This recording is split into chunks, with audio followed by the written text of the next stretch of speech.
Hey everyone, it's me, the Retro Dan. LEGO Star Wars the video game and LEGO Star Wars the video game 2 released in 2005 and 2006 respectively, and were probably the introduction of many 2000s kids to the Star Wars franchise. This was certainly the case with me, since as a kid I got to know Star Wars through LEGO Star Wars the video game on PS2, which then introduced me to the movies and the franchise as a whole.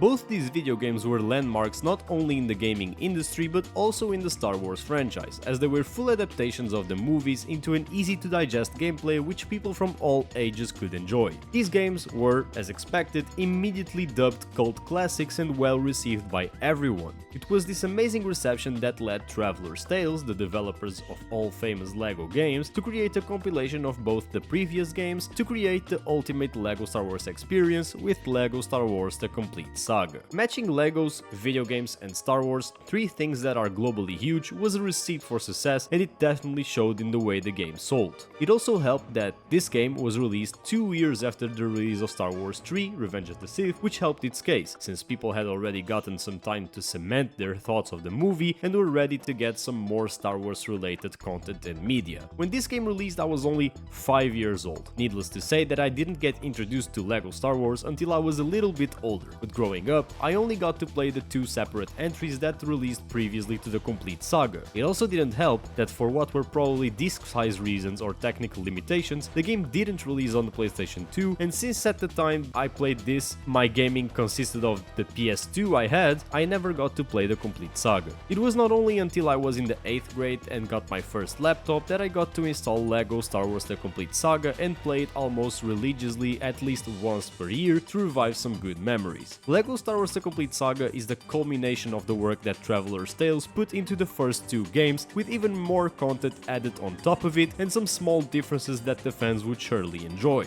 That being said, when I got to play it around this year, I realized that despite me playing it every year, I actually never fully 100% completed the game, and decided that 2024 would be the year in which I changed this. So, armed with my new OLED Steam Deck and my trusty old PC, I decided that even with no achievements I would journey to complete LEGO Star Wars The Complete Saga on Steam. There is no need for me to explain to you the story of these games, as you probably have understood by now that the games are an adaptation of the first 6 Star Wars episodes into the LEGO format, with everything everyone has come to know from it, such as a simple comedy style and mumbling voice acting that people have come to love.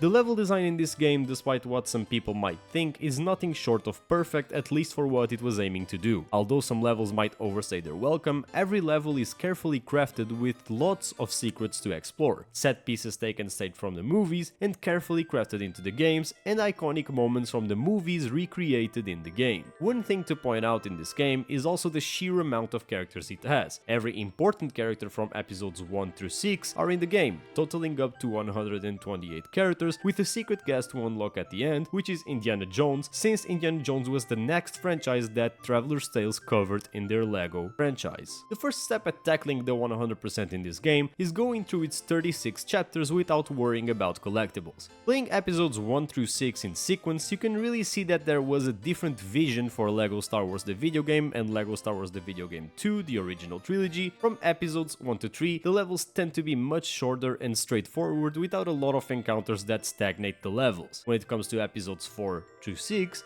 I noticed that some levels were very much stretched out when compared to the first ones. That being said, they were never stretched out to a point where it stressed me out to the point where I wanted to stop playing. With that being said, I think it's mandatory that I get one of my only criticisms out of the way: the vehicle levels. In LEGO Star Wars The Complete Saga, some of the vehicle levels from the first games were remade because of how unbearable they were to play in the first game. Despite that little factor, these levels just weren't any fun for me personally. Most of the times, the ships didn't control well, being either too light or too heavy, being too fast or too slow, and most of the levels, maybe except the Bunta Eve race, were poorly thought out with filler sections that were mostly unnecessary, like the chase from episode 2 and the most infamous of all missions, the Attack of the Clones ending. With that out of the way, if you know how LEGO games work, the game is made to be played at least 2 times, one time in story mode and other in free play. That is because most of the times the levels have secret zones with needed collectibles that you can only access with with characters that are not related to that level, which requires you to go through the game another full time to get to set zones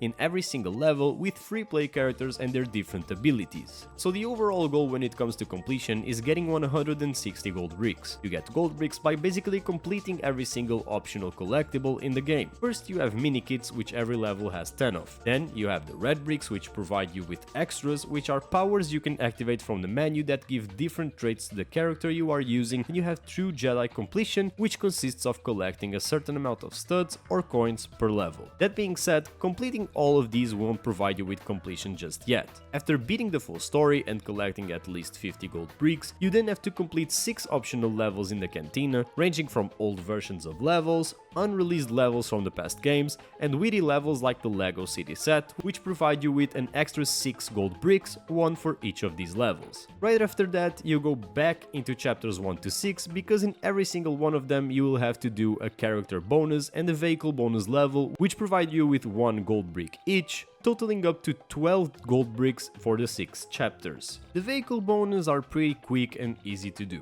When it comes to the character ones, the easy way to go about it is just picking a ghost character like Ghost Ben Kenobi and destroying everything in sight without having to worry about enemies going after you and killing you, making you lose studs or coins. The last thing you will need to do in order to get 160 gold bricks are the bounty hunter missions unlocked after purchasing all bounty hunters from the store. In these bounty hunter missions, you get access to all the bounty hunter characters, and you have around 3 minutes to find out the characters that's pointed out for each level. These levels are not hard, and you have to complete 20 of them in order to unlock the last 20 gold bricks. Now, after all these things, you would think that we're pretty much done, because I was completely done with the game since I already got the 100% completion bonus with the stud fountain in the courtyard of the cantina. But this game features a few more things to do which are required if you want that 100% in the main lobby. The first thing is the super story, which requires you to go through each chapter in the game in less than an hour, which, if I'm being really honest, is tedious and pointless since you already played the game 2 times at this point, and this doesn't provide you with anything else as a completion. Right after that, the stupidity piles on with blue minikit challenges. In these, you have 10 minutes to collect blue minikits that are hidden in random places throughout the level, in different places than the original minikits, which means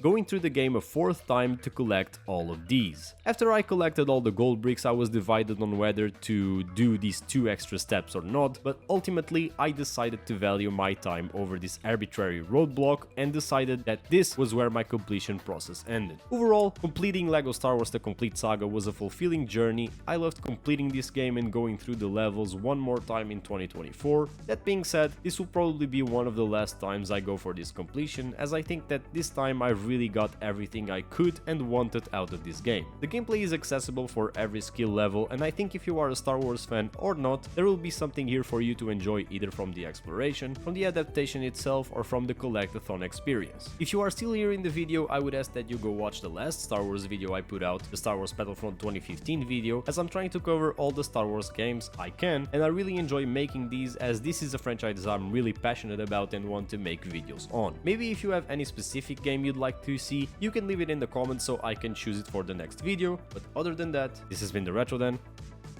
and I'm out.